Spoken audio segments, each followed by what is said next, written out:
Este mensaje no es nada fácil, porque para mí están siendo unos días muy duros. Me costó muchísimo hasta cantar esta tarde, porque la Biblia dice que para cantar hay que estar alegre, y el que está triste tiene que ponerse a orar. Así que a mí me hubiera gustado más estar orando que cantando, por lo menos en el día de hoy. Porque como bien saben ustedes, y como me han dicho muchos amigos míos en Israel, vives en España, pero tu corazón está aquí. Yo sé positivamente que nunca más volveré a encontrar al Israel que conocí durante más de 20 años. Las cosas van a cambiar completamente en Israel, en Oriente Medio y en el mundo entero.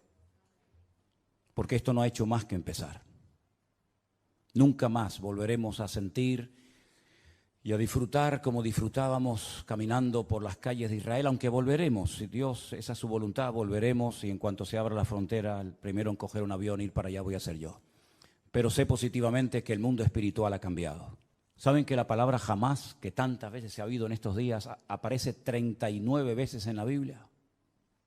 39 veces. La primera vez que aparece el término jamás, aparece en el libro del Génesis, cuando el Señor miró a la tierra y dijo que vio al jamás. ¿Sería aquello un acto profético? ¿Sería que el Señor miró a la tierra y dice que vio, en español dice violencia, pero dice que Él miró a la tierra y vio al jamás?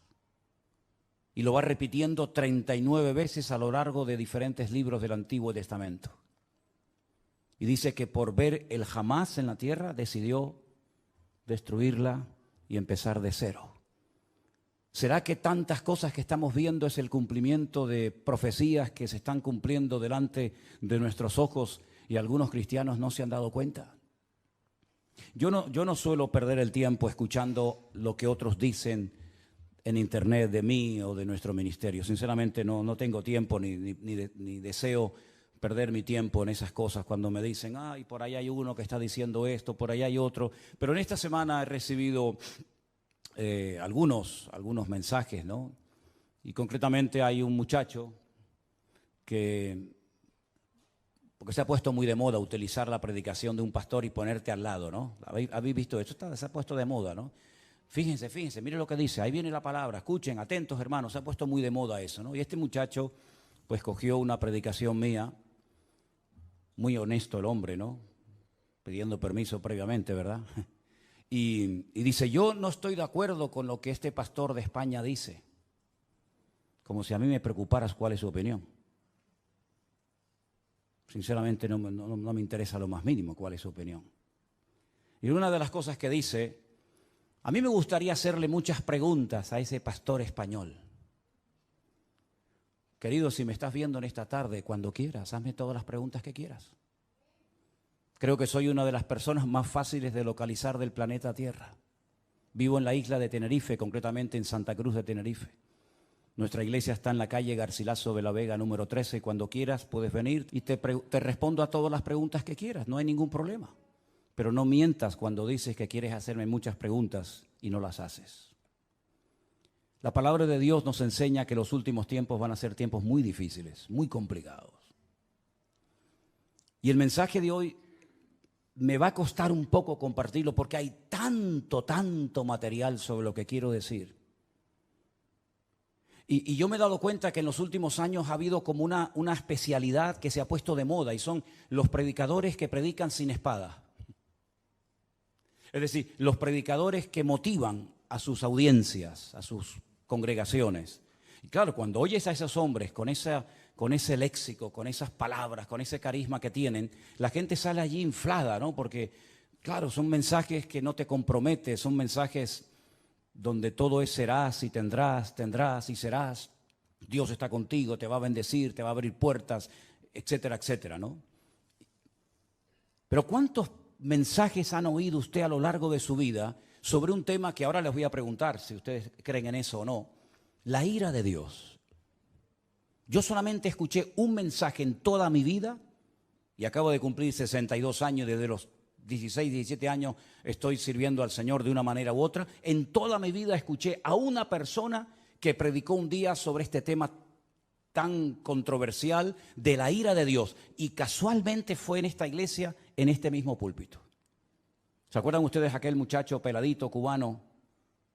¿Se acuerdan? Él predicó un día sobre la ira de Dios y fue un mensaje excelente. Y después cuando terminó le dije, no es fácil predicar de esto. No es fácil porque nadie está orando para tener a Dios de espalda a nosotros. A nadie le agrada ver tragedias y muertes y guerra. A nadie le agrada. No estamos orando para que esas cosas sucedan.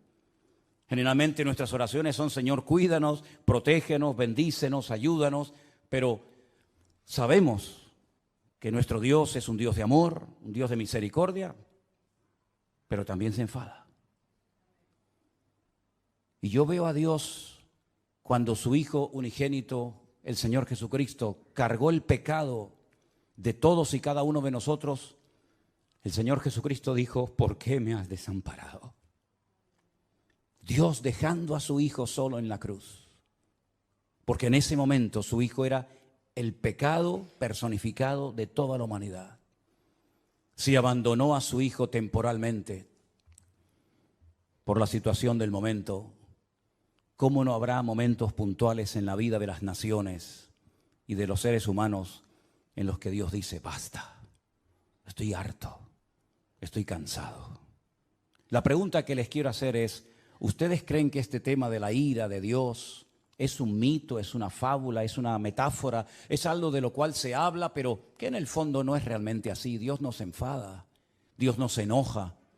Hay momentos en los que es verdad, Dios bendice, hace milagros, saca a su pueblo de la esclavitud, les da el maná, los protege de los enemigos, pero también hay un montón de versículos, cientos, miles de textos, donde Dios dijo, cuando claméis no os voy a oír, porque cuando yo llamé no me respondisteis. Y estoy harto de vuestros holocaustos y de vuestras ofrendas y de vuestras fiestas solemnes. Y por cuanto llamé y no quisisteis, vuestra casa quedará desierta. Y si te parece poco, hay un libro que contiene unas palabras que son impresionantes, son tremendamente impactantes y durísimas. Permítame que se las lea. Ahora les digo dónde voy a estar leyendo. Acuérdate, oh Señor, de lo que nos ha sucedido. Mira nuestro oprobio. Y mira nuestra herencia, cómo ha sido traspasada a extraños. Nuestra piel se ha ennegrecido como un horno a causa del hambre. Han violado a nuestras mujeres, a nuestras vírgenes las han violado y han colgado a nuestros príncipes y no respetaron a los ancianos. Se han llevado a los jóvenes y los muchachos han desfallecido. Los jóvenes dejaron de cantar. Cesó el gozo en nuestro corazón. Nuestra danza se ha convertido en luto. Cayó la corona de nuestras cabezas. Ay de nosotros, Señor, porque pecamos. Por esto se entenebrecieron nuestros ojos. Mas tú, Señor, permaneces para siempre y tu trono de generación en generación.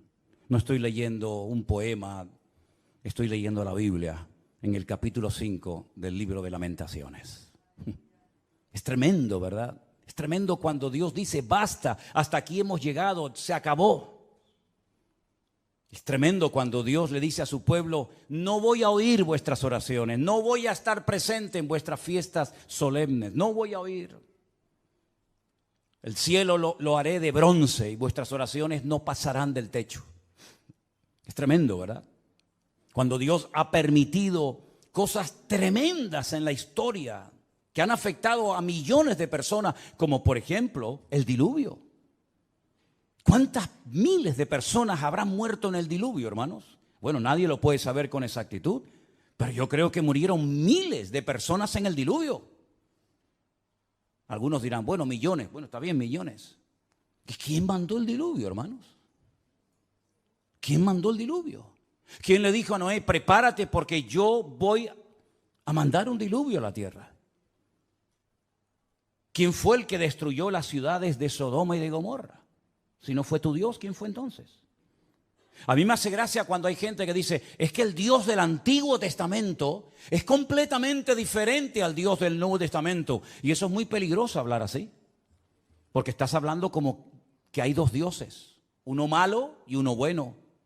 Uno que está siempre enfadado y enojado, y otro como que es benevolente, como Papá Noel o como San Nicolás, como lo llaman en otros países, ¿verdad? Que nos concede todo y no importa lo que hagamos. Pero esa no es la enseñanza bíblica. La enseñanza bíblica es que hay un solo Dios. Y el del antiguo es el del nuevo, y el del nuevo es el del antiguo, y no hay otro Dios. Lo que pasa es que hay momentos en los que Dios actúa con infinita misericordia y nos sorprende, y a pesar de nuestras rebeliones y desobediencias nos cuida y nos bendice, pero dice, y lo he leído varias veces en esta semana, no lo hago por ustedes, que os quede claro, no lo hago por vosotros, sino para que mi nombre no siga siendo pisoteado y blasfemado entre vosotros. ¿Me da cuenta? ¿Y quién permitió la destrucción del primer templo de Jerusalén? ¿No fue Dios? ¿Quién le dio autoridad a Nabucodonosor para que quemara el templo y se llevara los tesoros a Babilonia y rompiera la ciudad de Jerusalén y durante 70 años no pudieran volver a su tierra? ¿Quién fue? ¿No fue Dios? ¿Y quién fue el que permitió la destrucción del segundo templo de Jerusalén, donde se cree que murieron 1 millón de judíos en la destrucción de la ciudad de Jerusalén? Y todas las matanzas y todas las guerras y todos los ríos y ríos de sangre que se podía haber evitado a lo largo de la historia. ¿Y quién fue el que permitió la Shoah? La Segunda Guerra Mundial. ¿Quién permitió todo aquello? Claro, hay predicadores que se han especializado en mensajes que motivan a la gente, ¿no? En mensajes de aliento, de ánimo. Hay tantos profetas y tantos pseudoapóstoles que cuando uno habla de la ira de Dios, del enojo, del enfado de Dios, como que se les mueve el piso porque dicen, no, yo no estoy de acuerdo con eso. Vuelvo a repetirles, yo no estoy en este lugar para que ustedes me aplaudan o me sigan o me admiren.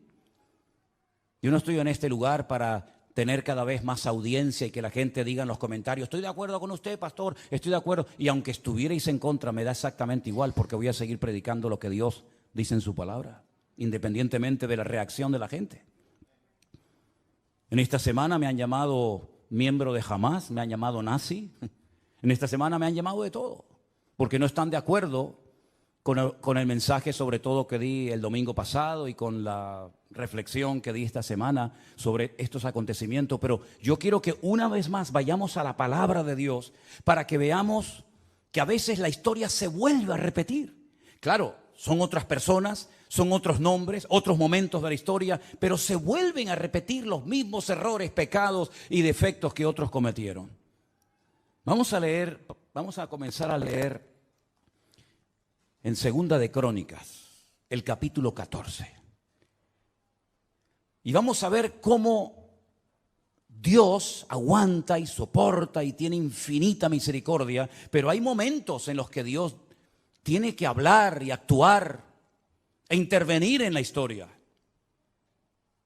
En el capítulo 14 de Segunda de Crónicas se relata la historia de un rey del sur de Judá llamado Asa. Era el hijo de un rey llamado Abías.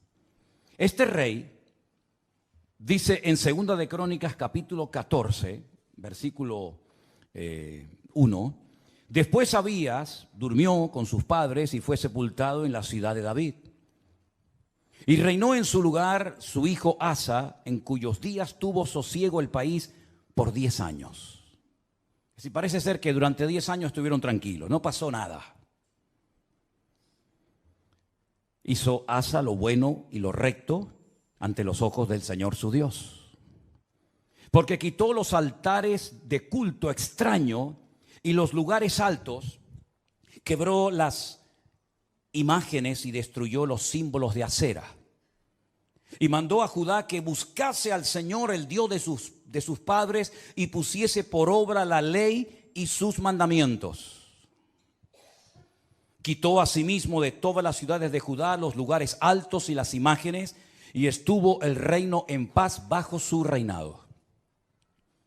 Edificó ciudades fortificadas en Judá, por cuanto había paz en la tierra y no había guerra contra él en aquellos tiempos, porque el Señor le había dado paz. Dijo por tanto a Judá, edifiquemos estas ciudades y cerquémoslas de muros con torres, puertas y barras, ya que la tierra es nuestra, porque hemos buscado al Señor nuestro Dios, le hemos buscado y Él nos ha dado paz por todas partes. Edificaron pues y fueron prosperados. Si se terminara la historia de Asa con este versículo, podríamos decir que Asa fue un buen rey. Porque dice la Biblia que hizo lo bueno ante los ojos de Dios. Pero ¿dónde se prueba la fe verdadera de un creyente? ¿En la paz, en la calma, en la quietud, en la prosperidad? No. Ahí todo, mientras todo va bien, todo el mundo funciona y todo el mundo está contento. Dice que él era bueno delante de Dios y comenzó a hacer una serie de reformas y comenzó a fortificar ciudades y comenzó a hacer obras muy interesantes, muy buenas, necesarias también, pero porque había paz, no había guerra en el país. Pero llegó el momento que las cosas cambiaron. Y tuvo también Asa ejército con escudos y lanzas. Tuvo de Judá 300,000. Es curioso, ¿no? El mismo número de reservistas que Israel ha movilizado en estos días, 300,000. Y de Benjamín 280,000, es decir, tenía 580,000 soldados entre su tribu y la tribu de Benjamín, que traían escudo y entensaban arcos, todos hombres diestros. Versículo 9. Salió contra ellos Zera, etíope, con un ejército de 1,000,000 de hombres. 1,000,000 de hombres. Y además tenían 300 carros y vino hasta Maresa. Entonces salió Asa contra él, ordenaron la batalla en el valle de Cefata junto a Maresa, y clamó Asa al Señor su Dios y dijo, escuchen la oración: oh Señor, para ti no hay diferencia alguna en dar ayuda al poderoso o al que no tiene fuerzas. Ayúdanos, Señor Dios nuestro, porque en ti, ¿qué dice?, nos apoyamos, y en tu nombre venimos contra este ejército. Casi igual que las palabras que David pronunció cuando fue a pelear contra el gigante Goliat. Tú vienes contra mí con espada y jabalina, mas yo voy contra ti en el nombre de mi Dios. Ahora Asa casi dice lo mismo. Ayúdanos, porque en tu nombre venimos contra este ejército. Oh Dios, tú eres nuestro Dios. Que no prevalezca el hombre contra nosotros. ¿Qué pasó? Que el Señor, Jehová, deshizo a los etíopes delante de Asa y delante de Judá, y huyeron los etíopes, que eran 1,000,000 de hombres armados hasta los dientes, y además 300 carros de combate. Era humanamente imposible hacer frente y vencer a este poderosísimo enemigo, porque la desproporción era enorme. Tenían 580,000 hombres, pero el enemigo viene contra ti con 1,000,000 de soldados y no vas a poder hacer frente a esta guerra. ¿Qué fue lo que hizo Asa? Orar. Señor, ayúdanos. Nos apoyamos solamente en ti. Dios le respondió sí o no. ¿Vio una contundente victoria? Sí o no. ¿Fue el enemigo derrotado? Sí o no. Bueno, con esta victoria ya Asa tenía que tener más que interiorizada y aprendida la lección de que si oramos y nos apoyamos solamente en Dios, Dios siempre nos va a ayudar. No importa el momento, no importa la dificultad, no importan nuestras limitaciones. Nosotros nos apoyamos en nuestro Dios, que no conoce ningún tipo de limitación, y siempre el Señor saldrá victorioso. ¿Cuántos dicen amén? Perfecto. Al poco tiempo, capítulo 15, vino un tal Azarías, hijo de Obed, un profeta, digamos, ambulante, no muy conocido, pero dijo cosas muy interesantes. Salió al encuentro de Asa y le dijo: oídme, Asa y todo Judá y Benjamín. El Señor estará con vosotros si vosotros estuviereis con él. Y si le buscareis, será hallado de vosotros, mas si le dejareis, él también os dejará. Esto funciona así. Muchos días ha estado Israel sin verdadero Dios, sin sacerdote que enseñara y sin ley. Pero cuando en su tribulación se convirtieron a Jehová, el Dios de Israel, y le buscaron, él fue hallado de ellos. ¿Cuántos dicen amén? Es decir, la palabra que el Señor le está dando a través de este profeta al rey Asa es tremenda. Si siguen en esta línea, si siguen apoyándose en el Señor, si siguen confiando en Él y en su palabra, si no se apartan de su ley, de sus mandamientos, el Señor estará con vosotros. Ya os lo ha demostrado clarísimamente. No importa si viene 1,000,000 o 5 o 20, da igual. Tú mismo, rey Asa, has dicho en tu oración que tú ayudas tanto al poderoso como al que no tiene ninguna fuerza. Porque el ejército o la victoria no depende de nosotros, sino depende del Señor, porque no es con espada, no es con ejército, es con mi Santo Espíritu, dijo el Señor. Y él lo vio, el Señor se lo demostró. Este hombre se animó tanto con aquella palabra, con aquella contundente victoria, que siguió haciendo cambios y siguió haciendo reformas tremendas en todo el país. La Biblia dice que llevó al pueblo a un momento, a una reunión muy solemne, versículo 11, o 10 si quieren. Dice que se reunieron en Jerusalén en el mes tercero del año 15º del reinado de Asa, y en aquel mismo día sacrificaron para el Señor del botín que habían traído, escuche esto, 700 bueyes y 7,000 ovejas. Aquello tenía que ser un río de sangre terrible. Sacrificar 700 bueyes y 7,000 ovejas, aquello tuvo que ser algo impresionante. Pero a él no le importaba darle todos estos sacrificios al Señor, porque él estaba contento, él estaba agradecido, porque él había visto la mano de Dios poderosa. Y además dice que prometieron, versículo 12, solemnemente que buscarían a Jehová, el Dios de sus padres, de todo su corazón y con toda su alma. Lo juraron delante de Dios. Se tomaron en serio este juramento.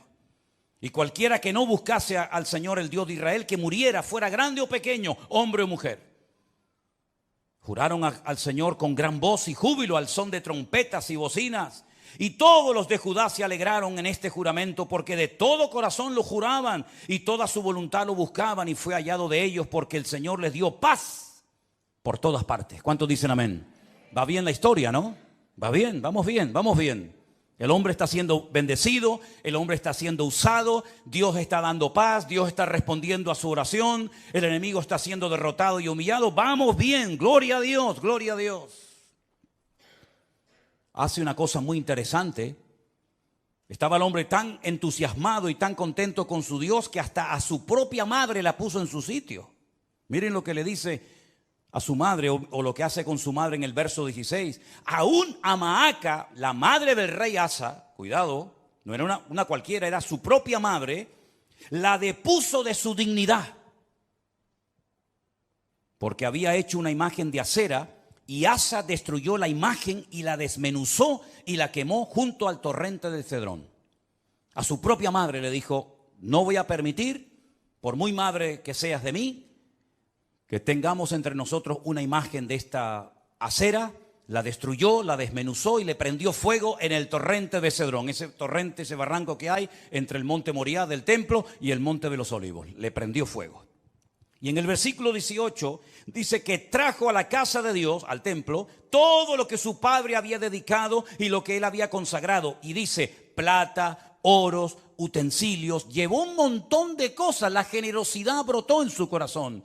Y dijo: voy a llevar a la casa de Dios, al templo, oro y plata y utensilios de todo tipo. Tremendo. Si terminara, repito, la historia del rey Asa con este capítulo, podríamos marcharnos a casa diciendo: gloria a Dios, por fin nos encontramos un buen rey. Porque lamentablemente no todos fueron buenos, hubieron algunos que fueron terribles. Pero este por lo menos fue bueno. Pero es que la historia continúa. La historia nos lleva al capítulo 16, donde dice que en el año 36 de su reinado, tuvo mucho tiempo como rey, subió Baasa, el rey de Israel, el que estaba en el norte. Ya el país se había dividido. Recuerden esto, hermanos. Estaba Judá al sur con la tribu de Benjamín, y las 10 tribus al norte adoptaron el nombre de Israel. Y entonces el rey de Israel, en este caso se llamaba Baasa, va contra él, fortifica la ciudad de Ramá para no dejar salir ni entrar a ninguno ¿Y qué es lo que hace Asa? Se supone que tenía que hacer exactamente lo mismo que ya había hecho y que le había dado tan buenos resultados, ¿sí o no? Orar, clamar al Señor, apoyarse en el Señor y poner en práctica el juramento que habían hecho. Nos apoyaremos en ti, confiaremos en ti. Lamentablemente no hizo eso, no lo hizo. ¿Qué es lo que hace? Sacó Asa la plata y el oro de los tesoros de la casa de Dios, es decir, ayer los entregué al Señor, hoy los vuelvo a tomar. Ayer los consagro para uso exclusivo del templo y ahora tomo todo eso que no es mío, son parte de los tesoros de la casa de Dios, y lo que hace es que se los envió a un tal Ben-Hadad, rey de Siria, que estaba en Damasco. ¿Y este qué pinta aquí? ¿Quién es este rey de Siria, este tal Ben-Hadad? ¿Qué pinta este hombre en todo esto? Bueno, le dijo, hay alianza entre tú y yo como la hubo entre tu padre y mi padre.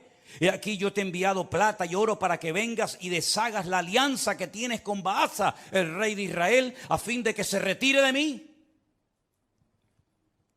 Consintió Ben-Hadad con el rey Asa y envió los capitanes de su ejército contra las ciudades de Israel y conquistaron Gijón, Dan, Abel-Maín, las ciudades de aprovisionamiento de Neftalí. Y oyendo esto, Baasa cesó de edificar a Ramá y abandonó su obra. Entonces el rey Asa tomó a todo Judá y se llevaron de Ramá la piedra, la madera con la que Baasa edificaba, y con ella se edificó la ciudad de Jeba y a Mizpa. Problema solucionado. Ya está. Pero esto no fue agradable ante los ojos de Dios, porque aunque humanamente hablando se salió con la suya, le doy dinero a un rey de Siria, Ben-Hadad, para que me apoye en la guerra, para que se ponga en contra de mi enemigo. Yo le pago, yo le doy una cantidad enorme de dinero, aunque vacíe la casa de Dios, y así me quedo tranquilo.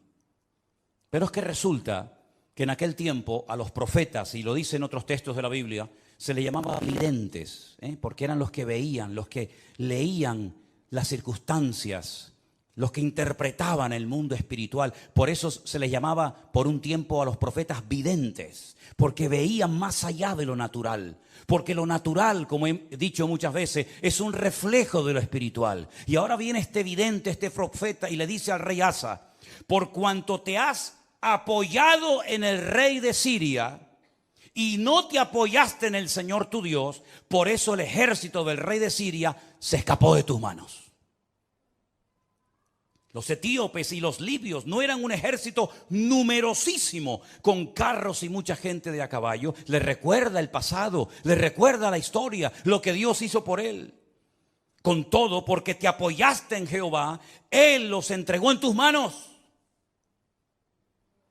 Porque los ojos del Señor contemplan toda la tierra para mostrar su poder a favor de los que tienen corazón perfecto para con Él.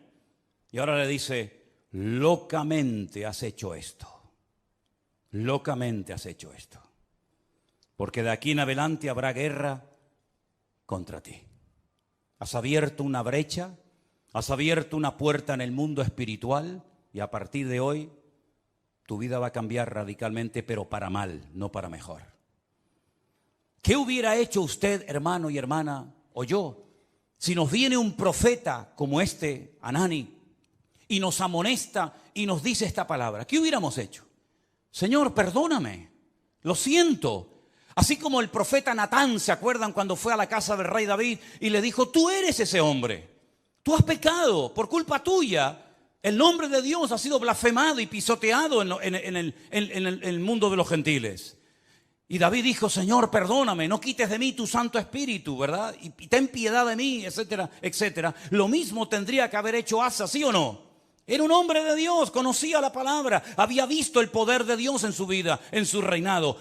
Lo lógico hubiera sido decir, perdóname, Señor, lo siento mucho, he dado un mal ejemplo al país, sacando los tesoros de la casa de Dios y dándoselos a un pagano para que me ayude, como si no tuviéramos un Dios más poderoso que el rey de Siria, Ben-Hadad. ¿No te das cuenta, querido hermano, que cada vez que te apoyas en algo o en alguien que no es Dios, el que se lleva la gloria no es Dios, sino el que en la persona en la que te has apoyado? Locamente has actuado. Tú, un hombre de Dios, no tiene que actuar de esta manera. Un pueblo que conoce a su Dios no puede caer en estos errores. ¿Qué dije el domingo pasado? Hay cosas que se hacen en este país, o en el tuyo, o en muchas naciones de la tierra, que no es que estén bien, pero bueno, digamos que no afectan tanto al mundo espiritual. Pero Israel no puede permitirse ser como los demás. Israel no puede imitar a los demás perdiendo su identidad, apoyándose en lo que nunca tenían que haberse apoyado y olvidándose de su Dios.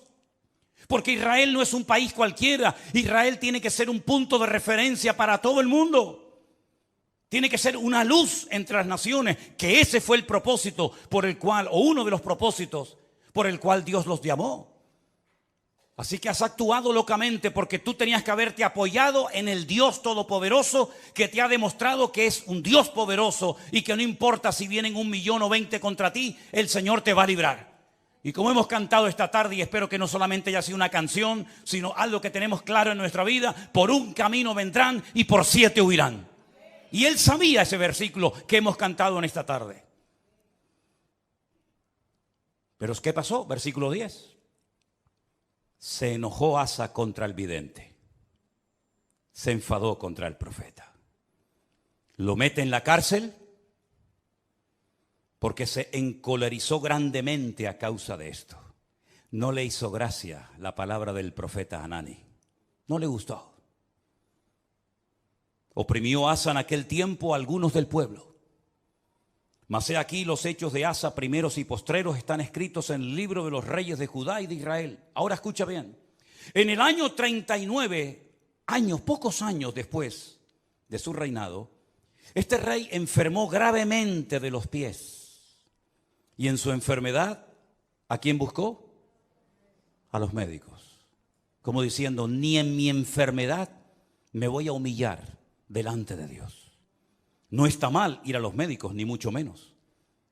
El Señor dice en su palabra: yo envío sanidad y medicina a mi pueblo. Pero la actitud de Asa es de soberbio, es de arrogante, es decir, estoy enfermo, si clamara al Señor, Dios me podría sanar, pero no lo voy a hacer, porque no quiero saber nada de ese Dios. Y dice que en su enfermedad buscó a los médicos en vez de a Dios. Al final, murió. En el año 41 de su reinado, lo sepultaron en los sepulcros que él había hecho para sí en la ciudad de David. Lo sepultaron en un ataúd y le llenaron de perfumes y de diversas especies aromáticas preparadas por expertos perfumistas, e hicieron un gran fuego en su honor. Perfumes para el muerto. Y ahí se acaba la vida y el reinado de Asa. ¿Qué les parece? ¿Qué les parece? Bueno, esto al fin y al cabo es una historia del pasado, de la cual podemos extraer ciertas y determinadas aplicaciones y lecciones para nuestra vida. Pero ¿saben qué? El hombre no aprende.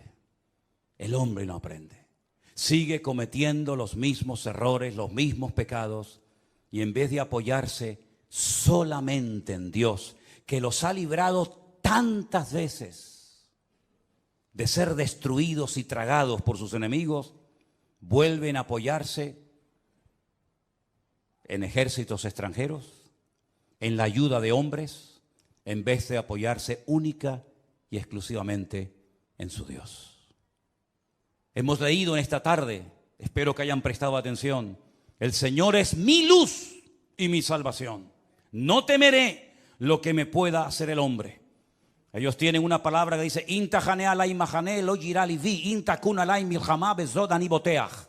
aunque un ejército acampe contra mí, no temerá mi corazón. Aunque contra mí se levante en guerra, yo viviré confiado. Eso es lo que dice la palabra. Pero eso no puede ser solamente un texto bíblico. Eso tiene que ser una realidad cada día de nuestra vida. Dejemos por un momento a Israel a un lado. Tú, cuando tienes problemas económicos, y cuando tienes problemas matrimoniales, o cuando tienes problemas de cualquier otra índole, ¿en quién te apoyas? ¿En quién pones tu confianza? A ver si nos va a pasar lo mismo que a Asa. El Señor libró a su pueblo de la esclavitud. Podían haber muerto todos en Egipto. De hecho, estaban lanzando a los niños al río Nilo para que murieran. Podían haber muerto en el cautiverio en Babilonia. De hecho, dice que algunos de ellos los lanzaban a hornos de fuego y a otros los lanzaban a fosos llenos de leones. Podían haber muerto en la Edad Media, cuando la corona española junto con la Inquisición comenzó a matar gente por todas partes de España, incluido también a ellos. Podían haber desaparecido en la Segunda Guerra Mundial. Podían haber perecido en cualquier otro momento de la historia, pero Dios siempre, siempre ha tenido misericordia de ese pueblo. Cuando estaban con la soga hasta el cuello, en su angustia invocaban a Dios y Dios les respondía. Y han demostrado a lo largo de la historia que no importa si son poquitos o muchos, la mano del Señor siempre ha estado con ellos. En 1967, 5 naciones tremendamente poderosas con un odio tremendo contra ellos. Porque no solamente sus enemigos se conforman con echarlos al mar, como decían los jordanos en su momento, con echarlos al agua, sino con arrasarlos, que no haya ni un solo judío en toda la faz de la tierra, nunca más. Ya lo intentaron los griegos, lo intentaron los romanos, ya lo intentó mucha gente. Y en aquellos días, una semana de guerra para vencer a 5 naciones, a 5 potencias militares en 7 días. Y al 7º reposaron. Fue más que suficiente para demostrar al mundo que el Dios de Israel es el Dios todopoderoso.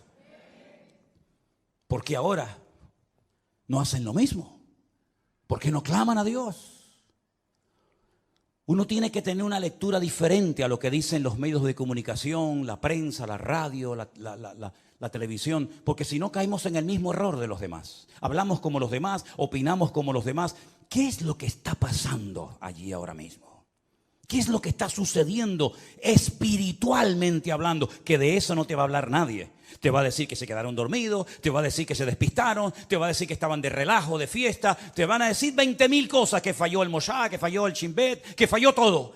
Pero ¿quién va a dar una lectura espiritual de toda esta cuestión? Nuestra fuente de información no es Internet. Nuestra fuente de información no son los periodistas. Nuestra fuente de información es la Biblia, es la palabra de Dios. ¿Cuántos dicen amén? Vamos a ir a la Biblia a ver qué es lo que nos dice, porque hemos visto que cuando una persona se apoya en Dios, no importa si viene 1.000.000 de soldados contra ti, tú lo puedes vencer. No importa si es un gigante enorme, profesional de la guerra, se le puede vencer. No importa si la ciudad tiene doble muralla, se le puede derrotar.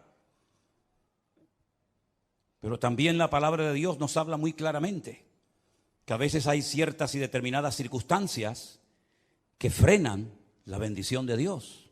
En Isaías, capítulo 24, miren qué texto tan impresionante.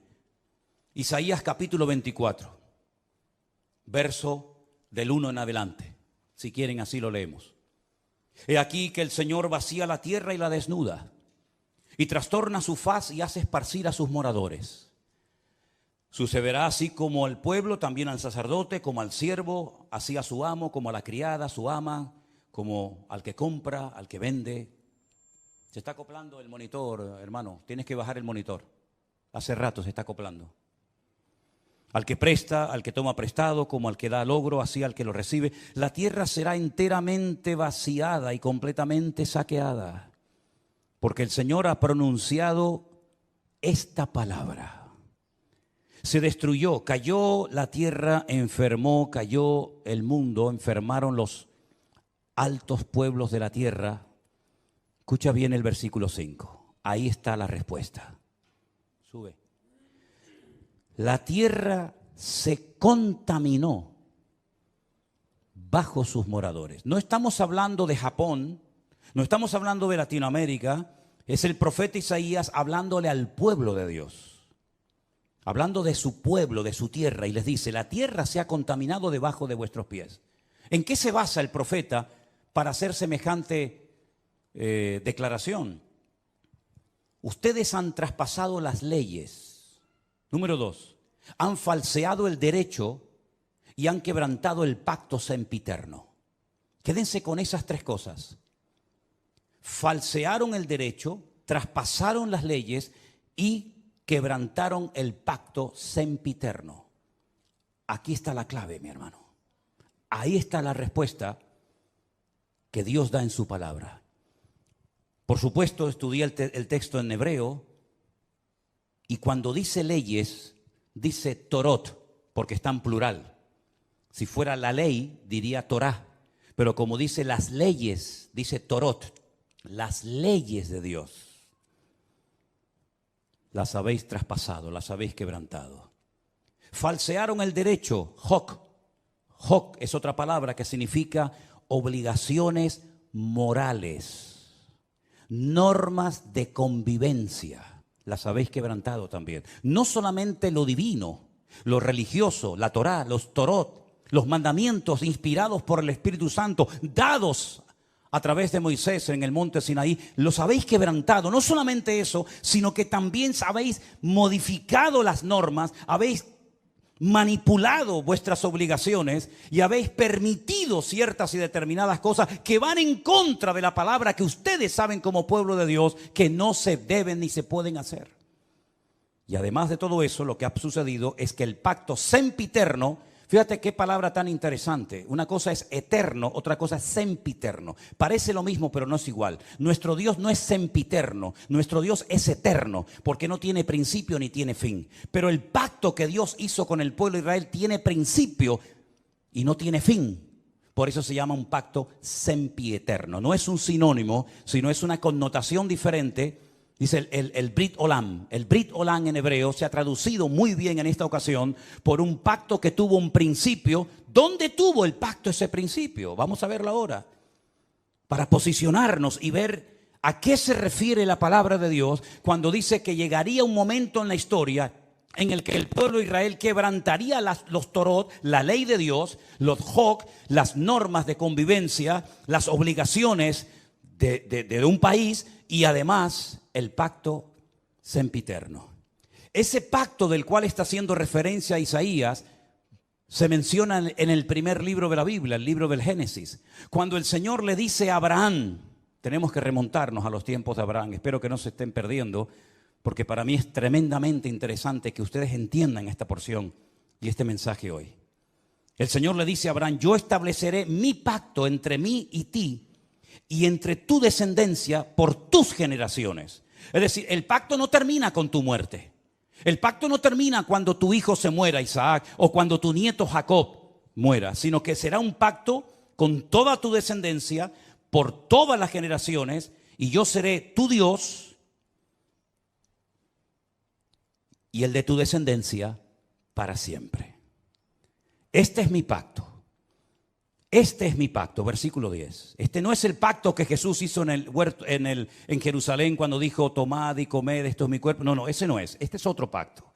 Este es un pacto que está haciendo con Abraham, el padre de la nación hebrea. El pacto que Dios hizo con este varón le dice, guardaréis entre mí y vosotros y tu descendencia después de ti. Será circuncidado todo varón entre vosotros. Es decir, siempre hay una señal de un pacto. ¿Cómo puedo yo demostrar que Dios ha hecho un pacto conmigo? ¿Cómo lo puedo demostrar? Bueno, Dios me dijo ya, Dios te dijo, pero las palabras se las lleva el viento, como dice el refrán. ¿Cómo podía Noé demostrar que Dios había hecho un pacto con él? Cuando veáis el arco en las nubes, esa es la señal del pacto que yo he hecho contigo. Perfecto. ¿Y cómo podía Abraham demostrar, o la descendencia de Abraham, que Dios había hecho un pacto con ellos, que los había escogido de entre todas las naciones? Esta será la señal del pacto. Circuncidaréis la carne de vuestro prepucio y os será por señal entre mí y vosotros. A la edad de 8 días, luego no es un pacto con la nación islámica, con los árabes, porque los árabes se circuncidan a los 13 años. Y los judíos circuncidan a sus hijos a los 8 días. ¿Te das cuenta? El pacto va a ser una señal que vas a llevar toda tu vida en tu carne, en tu cuerpo. Y se la tienes que hacer al bebé a los 8 días. Por vuestras generaciones. El nacido en casa, el comprado por dinero, también los extranjeros que no fueren de tu linaje. Debe ser circuncidado el nacido en tu casa, el comprado por dinero. Estará mi pacto en vuestra carne por pacto perpetuo. El varón incircunciso, el que no hubiere circuncidado la carne de su prepucio, aquella persona será cortada de su pueblo, ha violado mi pacto. Da igual si son religiosos o no, si son creyentes o no, si son practicantes o no. No hay ni un solo varón de Israel que no sea circuncidado, ni uno. No van a la sinagoga, no leen la Torá, no practican los mitzvot, no se ponen los tefilín, no hacen ningún tipo de manifestación religiosa, pero a nadie se le ocurriría tener un hijo y no circuncidarlo. Eso no se negocia. Aunque te hayas casado con una chica no judía, jamás por amor a tu mujer no judía vas a decir, bueno, al niño no lo circuncidamos. No, lo han hecho en todas partes, en Egipto. En la Segunda Guerra Mundial lo hacían, a escondidas lo hacían, por la prohibición que los reyes católicos pusieron de que no se podía seguir circuncidando. Es la señal del pacto. Todos los hombres en Israel están circuncidados. Llevan en su carne la señal de que están bajo un pacto. Lo entiendan o no, ustedes se han metido debajo de un pacto. ¿Cómo se llama Israel? ¿Cómo se llama ese país? Israel, no. Estado judío de Israel. Es decir, estáis bajo un pacto que Dios ha hecho con vosotros. Y lo creáis o no, lo entendáis o no, ustedes llevan en su cuerpo una marca como señal de que estáis bajo ese pacto. Isaías dice en el capítulo 24 que hemos leído en esta tarde, vosotros habéis quebrantado el pacto. Vosotros habéis traspasado las leyes y habéis falseado el derecho. La ley de Dios no se modifica, no se le quita ni se le añade nada. Ya están los 613 mandamientos en lo que se conoce como la ley, la Torá, el Pentateuco, el Humash, ponle el nombre que usted quiera. 613 mandamientos, no se le quita ni se le pone nada. Si quieres saber cuáles son esos mandamientos, tienes ahí Génesis, Éxodo, Levítico, Número y Deuteronomio. Ahí están todos. Eso ya no se puede tocar. Pero las normas, las reglas, tienen que ir en consonancia con la ley de Dios, ¿sí o no? ¿Quién se tiene que adaptar? ¿El hombre a Dios o Dios al hombre?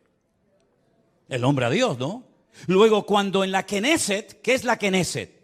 La Knesset es el parlamento israelí, donde están todos los partidos políticos, los de derecha, los de izquierda, los árabes, todos están allí. En la Knesset se aprueban leyes y esas leyes tienen que ir en consonancia con la palabra de Dios, porque ustedes están bajo un pacto y lo saben porque llevan la señal de ese pacto en vuestra propia carne. ¿Me siguen o no? Ok. Vamos a conocer al presidente del parlamento israelí. Se los presento a todos ustedes. Ahí lo tienen. El presidente de la Knesset de Israel se llama Amir Ohana. Presidente de la Knesset. Presidente del parlamento israelí. Judío, circuncidado. Faltaría más. Veamos lo que nos dice la Wikipedia en su vida personal. El señor Amir Ohana y su pareja Alon Haddad formaron una familia homoparental con un hijo y una hija que concibieron a través de la subrogación gestacional de una mujer de Oregón, Estados Unidos.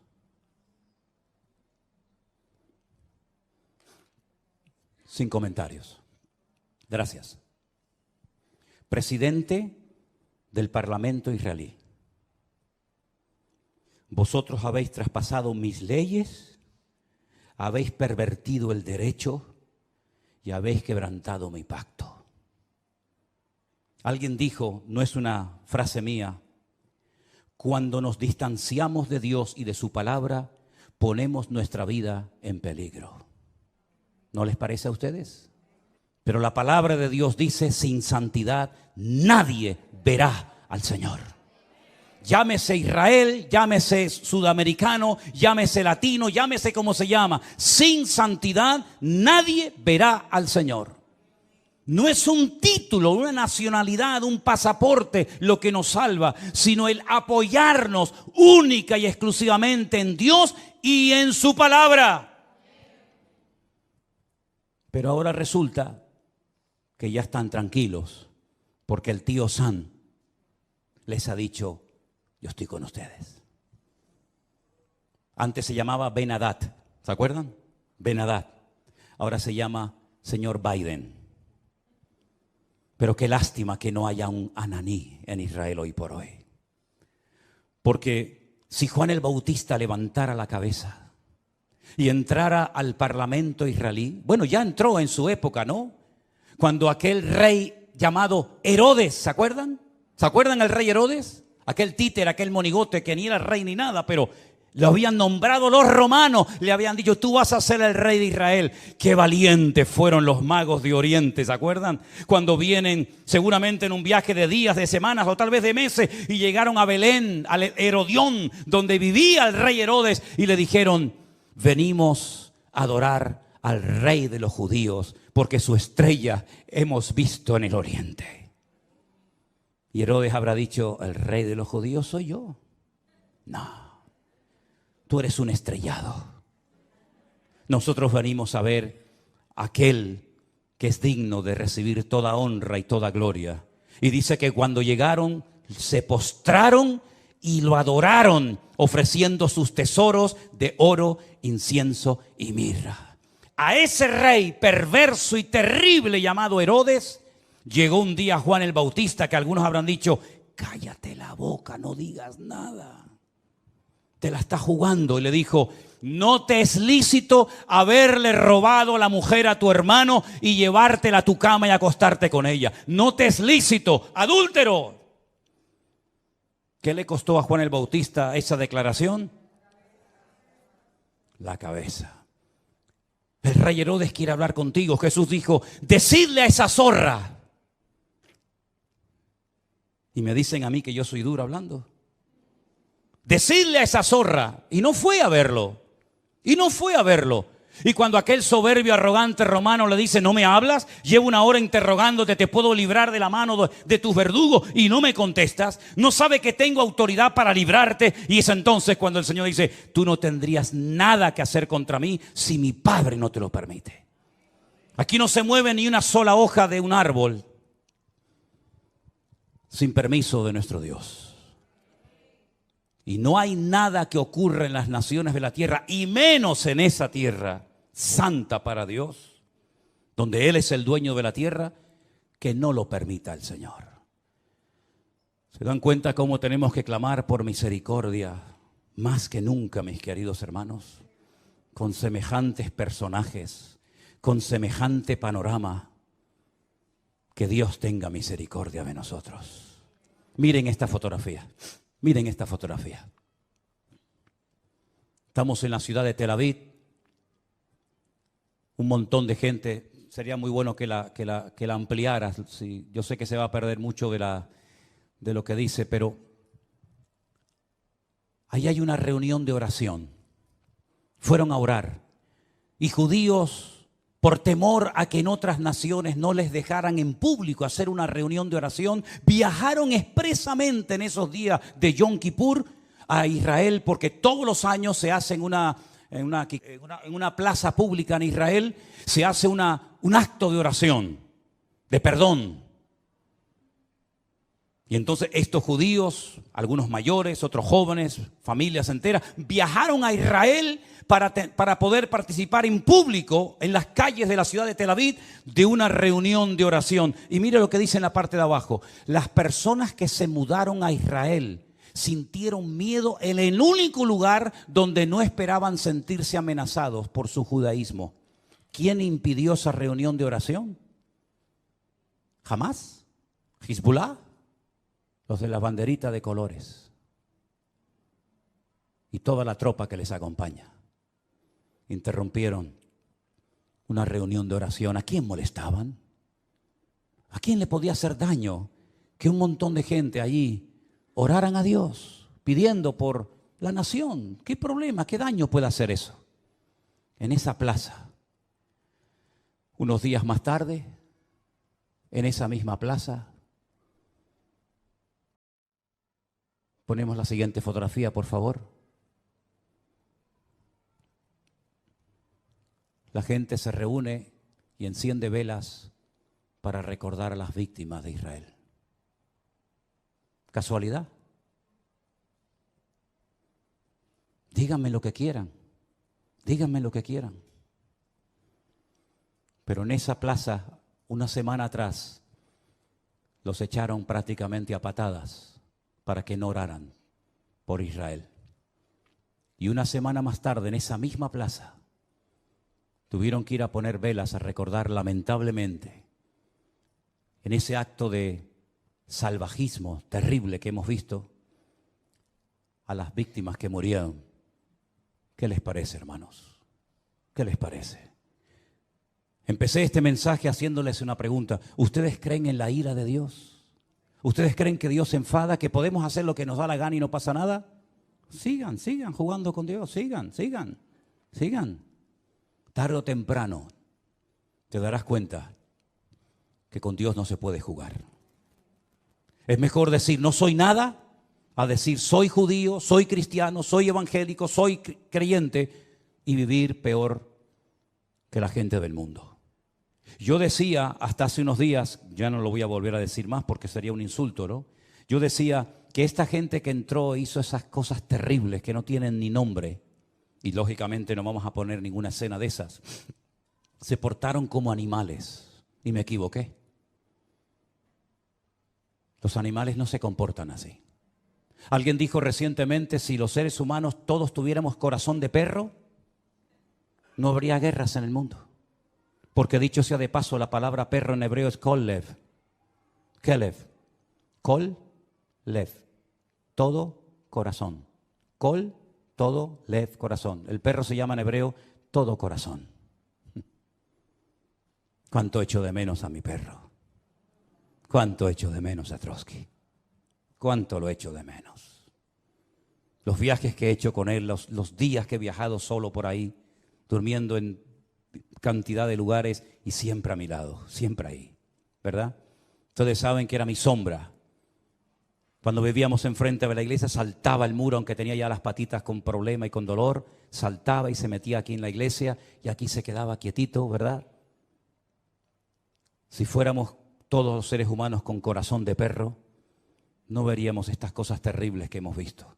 150 personas que no se sabe lo que va a ser de ellas, niños, en fin, no quiero ni mencionar la palabra.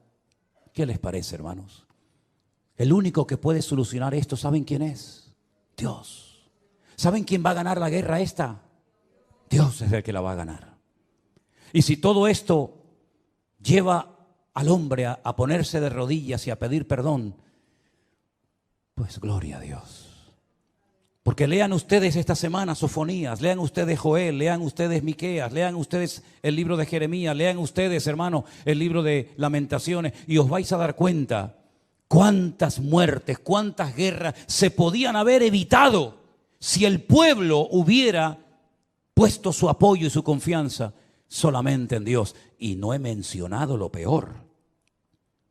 Lo voy a mencionar así de pasadas, pero no nos olvidemos que un papa pidió perdón, ya tarde, pero bueno, por lo menos pidió perdón por la Inquisición. Un rey español pidió perdón por haber expulsado al pueblo de Israel de España, robándoles todas sus posesiones y mandándolos con lo puesto. Alemania pidió perdón hace años por lo que había hecho, y mira qué país tan bendecido y tan próspero es Alemania, ¿eh?